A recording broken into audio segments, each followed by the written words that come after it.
Namaskar, welcome back to Media Scan. Viewers, all through the week, massive cover-ups, victim shaming, victim blaming and trying to shift the blame to all other agencies except those who are really responsible. These are the pathetic scenes the whole country was forced to witness from Kolkata with regard to the horrific rape and murder of a young doctor. So, finally, the CBI team, as per the orders of the High Court, has taken over the investigation, but trouble continues on the streets and the country remains outraged, not only the medical fraternity, but women, children, families and all citizens. We will go through what happened during the week very quickly on our episode this evening. But before that, let us get a recap of what happened during the week. We want justice! We want justice! We want justice! This week, the Central Bureau of Investigation took over the investigation of the horrific rape and murder case of the young Kolkata doctor. This was ordered by the High Court after the severe indictment of the Kolkata police. But just before the CBI team could take over, an unruly mob vandalized the RG hospital complex on Wednesday night. Even before that attack, serious questions were raised about compromising of the scene of crime by hospital authorities. The High Court has even warned about shutting down the facility. Meanwhile, Mamata Banerjee took to the streets demanding justice for the victim. Her action was called out for the irony as she is not only the Chief Minister but also the Home and Health Minister. While the agitation has spilled over to the whole country, Kolkata police, which has been severely criticized for its conduct, has reached by sending out notices to social media activists and journalists for raising questions. A typical case of shooting the messenger if there ever was. We want justice! I will be joined by senior journalists from Kolkata in just a short while. But just to start off our discussion, I am joined now by former CBI Director Anil Kumar Sinha, who will help us understand the legal issues which are in question here. Namaskar, Mr. Anil Sinha. Welcome, sir. No, sure. Thank you.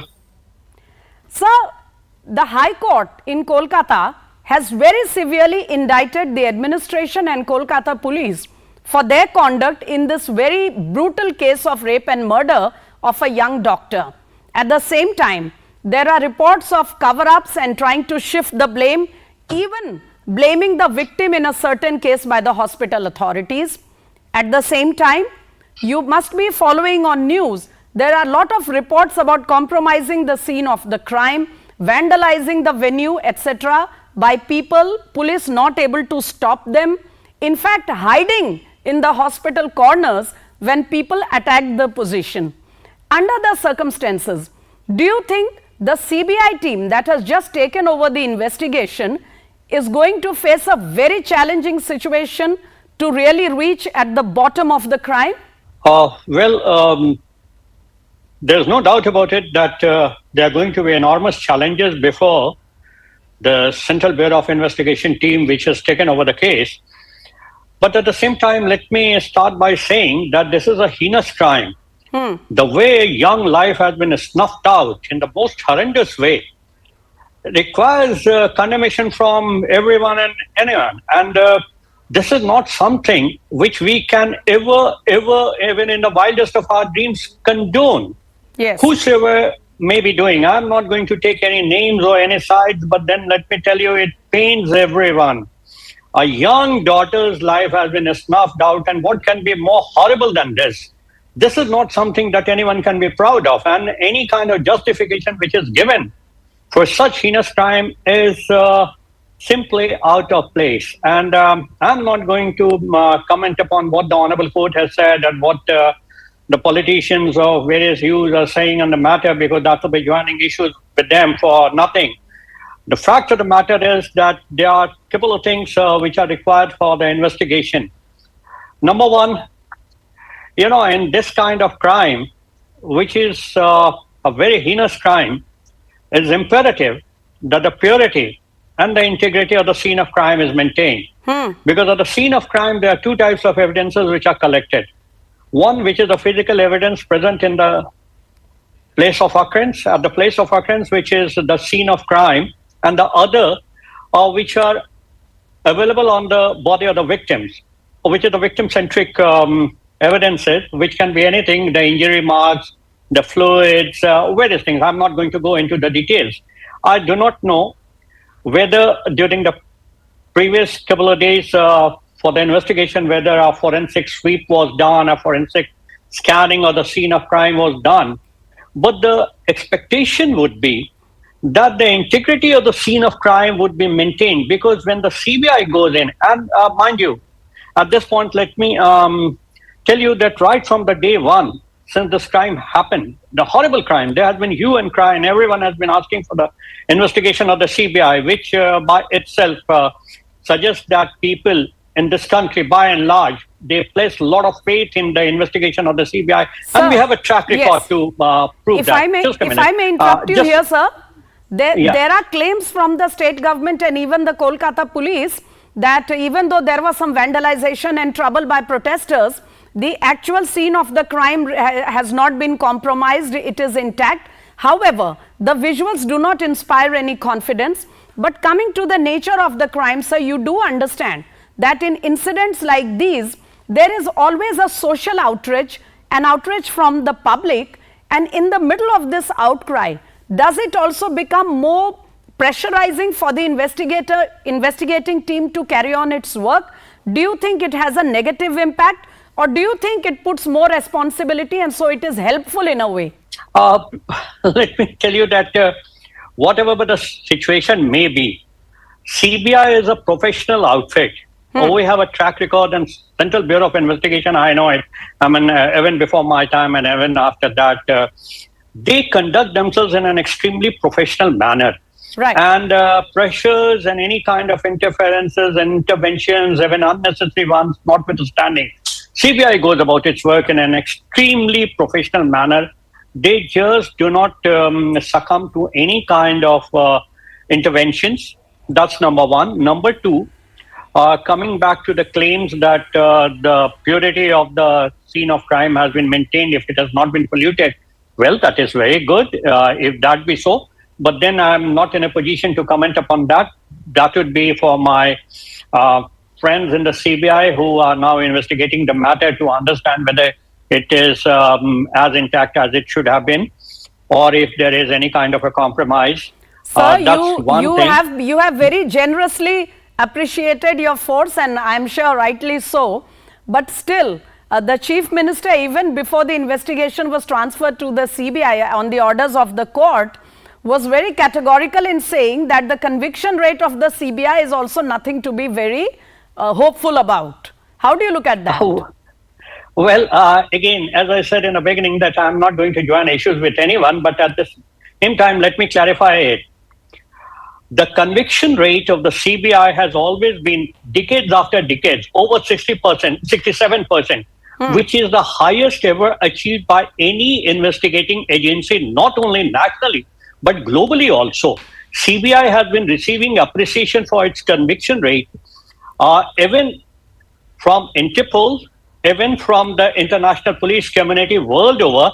Our conviction rate is almost something which even the FBI acknowledges. And CBI and FBI, we have similar kind of methodology when it comes to investigation of the special crimes. So yes, please make your point. I would say that I'm not debating this issue with anyone, but the records are there for everyone to see. The prosecution rate of the CBI, and particularly the conviction rate, has been very healthy. And the agencies in the country, even I have also served in the state police, and I know what kind of conviction rate the state police forces have, and what kind of the conviction rate other agencies have, and what kind of the conviction rate the CBI has. CBI is, their conviction rate can be, and it has always received praise from the courts of the country. Fine. We submit only to the courts, not to anyone else. Very interesting that you gave us those data and statistics on the conviction rate, because this had been causing a lot of debate through the week, sir. But I have very little time left with me. Very quickly, I want a comment from you. You just mentioned about having served in the state police as well. Right now, the Kolkata police hasn't certainly covered itself in glory, though it is billed as one of the good police forces of the country. But more particularly, sir, we are worried about the fact that Kolkata Commissioner has been directly blaming the media for raising the issue, as if the media can stop this issue from coming out in the public. You can see the national outrage.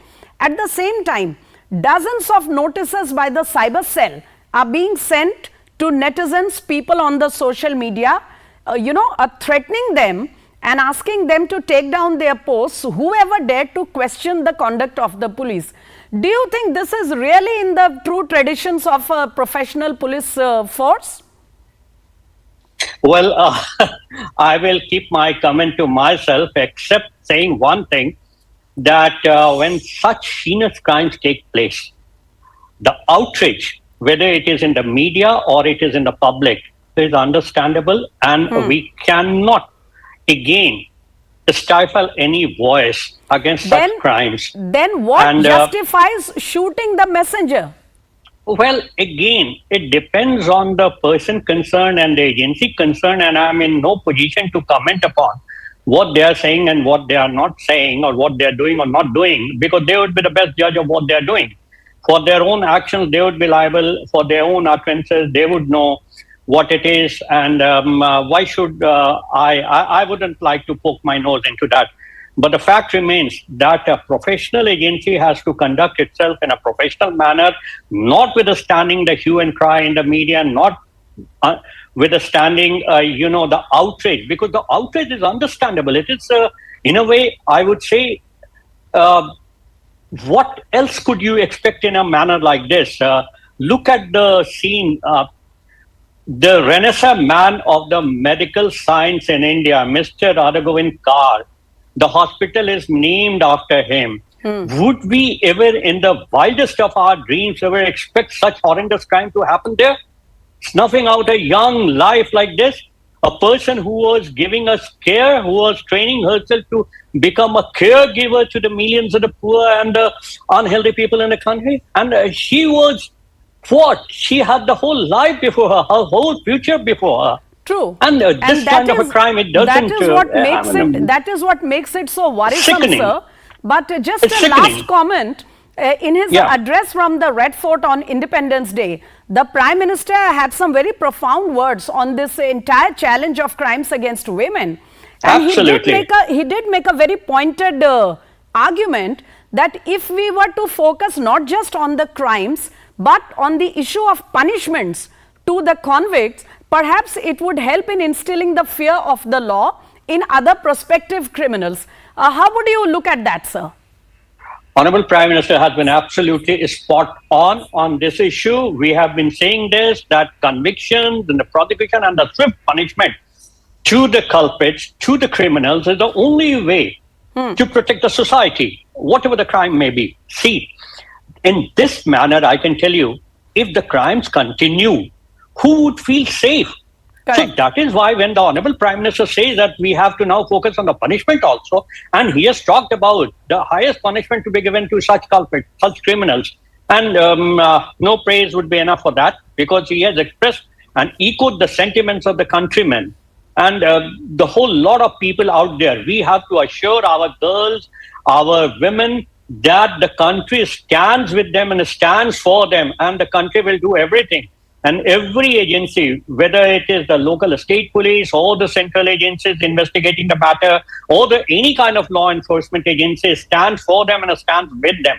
That is what our purpose should be. On that hopeful note, sir, I am sure we'll have better days to see, and the CBI team, which has already taken up the investigation in full with full force, will be able to come out with the real culprits in the case, and we'll be able to tide over this entire debate of cover-ups. And on that note, I would like to thank you for joining us on Media Scan at such a short notice. Thank you, sir. Thank you very much. I'm sure that the CBI is going to come up on this, and they will do everything possible to find out the real persons behind the crime, and they will book them, and we'll see the end of the matter very soon, hopefully. Sir. Thank you. you. So there you heard the former CBI Director Anil Kumar Sinha taking us down the legal and the investigative aspects of the case. Now, we connect to our guests in Kolkata, two very senior journalists.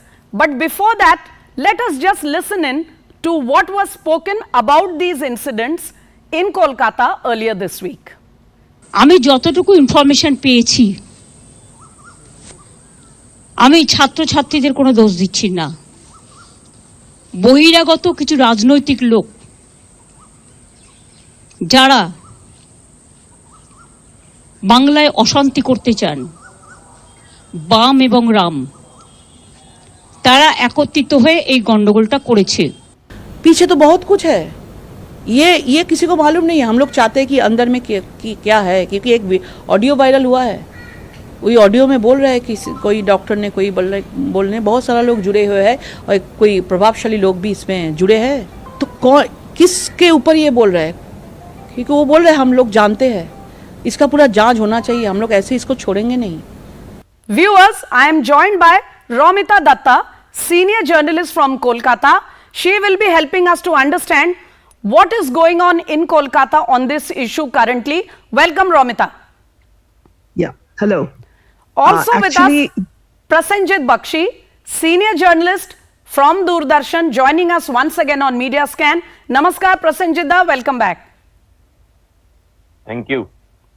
I'll come to Mamata Banerjee first. Mamata Banerjee, we have seen various instances of victim shaming and victim blaming whenever any such incident comes to light. But in this particular case of the Kolkata doctor, we seem to have crossed all limits.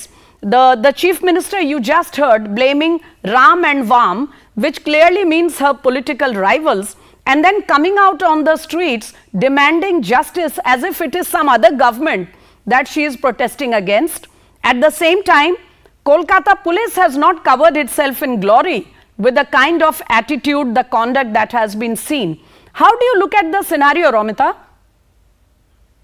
Like the previous cases, like Park Street rape case in 2012, then Kamduni in 2013, later the minor gang rape at Tehatta in Nadia.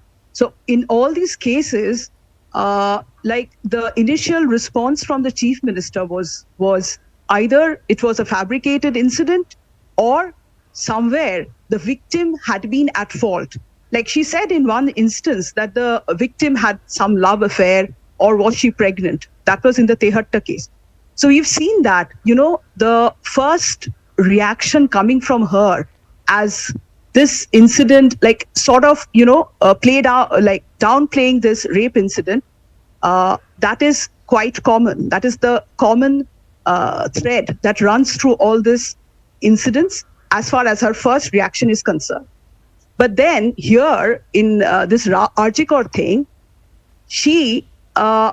we've seen a little bit of maturity, like she has not victim shamed the girl for the first time, but at the same time, she was quick to politicize the incident. Because instead of, the rampage that happened at Arjikar on the day of Reclaim the Night, like she was quick to say that this was orchestrated by her political rivals, the left and the BJP. She said that the people on the rampage, they were carrying flags of DYFI, the student wing of the left, and the Indian flag.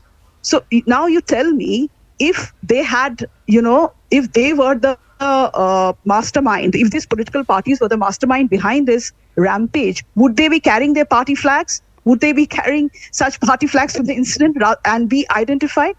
So the total, it's very obvious that whatever she is saying is just to politicize the event and to, gain some political mileage out of it.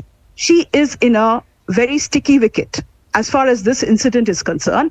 And in order to, in every other case, she would be reluctant to give it to the CBI. But here, yes. like, So why do you think, Romita, she was so, she showed so much alacrity that it will be passed on to the CBI? Of course, it was Yeah. finally done by the orders of the court. But Yeah. was she trying to get it away from her shoulders so it gives Yeah, us a obviously. chance to play victim? Right, right. So now she's, talking about this ultimatum. The capital punishment should be meted out by this Sunday, and by giving this ultimatum, she's trying to, fix the responsibility with the CBI in, booking the culprits, in arresting the culprits by Sunday. So in case the CBI fails to do it by Sunday, she'll get a chance to say that, look, it was a shoddy kind of treatment by the CBI that Right. failed to nail So- the culprits by so Sunday. So clearly- it's like, yes. had it been my police, we were going fine. But now the CBI has taken up the case, so it's up to them. Like, why blame me? So clearly, it's the clearly an central attempt to agencies who pass should the be blamed. buck is what she's Yeah, perhaps exactly. aiming at. But allow me Yeah. to come to Prasenjit Bakshi here. Prasenjit Bakshi, it's fine for Mamata Banerjee, to plan this whole thing in a manner that she is able to now pass the buck completely onto the CBI. She was very particular in pointing out that the CBI doesn't have a very encouraging conviction rate. But the fact remains, today the Kolkata police, which Mamata Banerjee never tires of, praising as one of the best police forces in the country. First, they were very slack in their job. Secondly, they totally failed to control the situation at midnight on 14th August in the hospital and its surrounding areas. And now they seem to be trying to blame everybody else except themselves, and finally shooting the messenger by sending these sinister notices to everybody on social media, whoever tried to raise questions on their role. Look, the point is that this is for the first time. One thing is very clear from the political career of Mamata Banerjee, that she is a very clever politician. It is not that she is just a so-so politician, very clever politician. She can understand the public pulse within minutes. Now, on 14th August, the reclaim the night that day Mamata Banerjee realized that this time she is really facing a mass protest, mass uprising in West Bengal, which she has never faced in last 4 decades of her political career. So now she is thinking that how this mass outrage can be transferred to just a mere political game between her and her opponent. So that is the immense and desperate attempt by Mamata Banerjee, by giving a deadline to CBI, by talking about Ram or Bam, whatever it is. Now she is trying to play a victim card of herself instead of the exact victim of that lady doctor, her horrific death and the cruelty. What has happened? To kill somebody. So Prasenjit Bakshi, in just very quickly in 10 seconds, we can all understand. I think the whole country can see what Mamata is trying to do here. But do you think it will work? Do you think people will buy this whole plan? The people of Bengal, particularly. People of the country, not only the Bengal. People of the country, they are not buying the theory. And that is why Mamata Banerjee is doing one after another threat letters or threat messages through the police or by transferring the doctors. Today itself, there is a list of transfer of 56 senior doctors from their present position to different other places who raise their voices in support of the resident doctors or junior doctors. Fine. So we will ask you to keep your eye regularly on what is unfolding in Kolkata, Prasenjit Bakshi, and we shall come back to you on the situation very soon. But for now, thank you very much for giving us all those updates, and also want to thank Romita Datta for giving us her perspective of the whole situation. Thanks again. So whether it is the former CBI director or our journalist friends in Kolkata, everybody believes that politics in this matter, particularly shifting the blame from here to there, is not cutting any ice with the public. and therefore it is imperative that the issue should be taken up in its true perspective, so that we reach to the bottom of the crime and the true culprits are brought to the book. At the same time, there is a hopeful note from the central government, which has now directed that wherever there is an incident of attack on doctors or medical professionals, it will be incumbent upon the chief of that facility or the hospital to file an FIR within 6 hours, so that it can be followed up and the safety of our medical professionals is ensured at all cases. On that note, viewers, it's a wrap up on Media Scan for this weekend. Do join us next weekend with another topic of national importance. Till then, namaskar.